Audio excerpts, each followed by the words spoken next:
Hello and welcome back to another video, guys. In this video I'm in this Mercedes-Benz VITO. I think it's 2018, 19, it's newer model, should we say.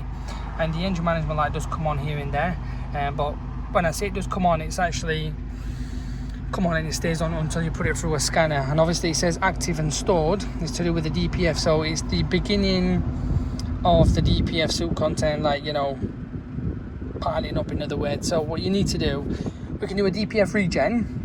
Obviously it's going to take probably 30-40 minutes. Engine has to be a specific temperature, and then it will clear.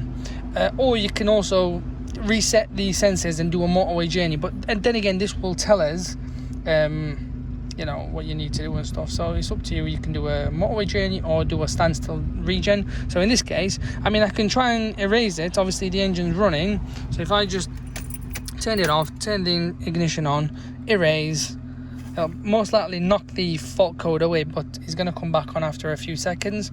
So my only suggestion would be to do a DPF regen. So I'm not bothered about any of them. We're not bothered. If I turn it on, as you can see, the light, the engine management light has gone, but that's not the case. What we need to do is go into hot functions, go into DPF treatments, and then from here, what we're going to do, so what we're going to do here, filter at standstill, so we're going to do that. I highly recommend you do motorway, but in this case I think we're a bit of a trick from motorway. So here it tells us, so travel since, so do you want to start the procedure? Yes. It's going to tell us to do a few bits and bobs in a second. Continue.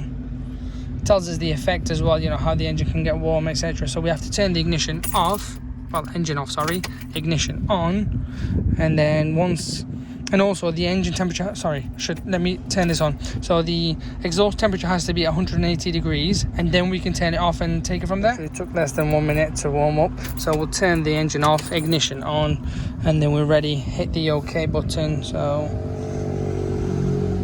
it's gonna calculate the suit. SCR is gonna go through everything. Okay, continue.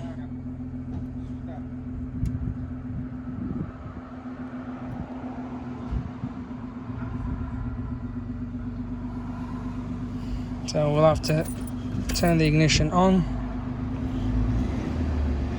put the temperature back up a bit just to rev it. So here we go, we're ready. So continue. It's going to take about 35 minutes, so we'll let it do, and it's doing the rev while it's kind of kicked it up itself. And just so you all know, the difference between doing it, you know, you can do a motorway run, but it's never going to do anything as differently.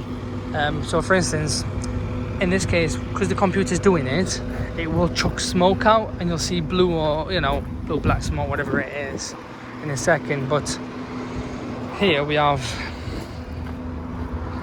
let's go around. I can smell the fumes. I mean, you can try and do it yourself, like, you know, doing a motorway run, but it's never going to do what the machine really does, because it really pushes everything. But yeah, I'll let it do it, and then hopefully see what happens.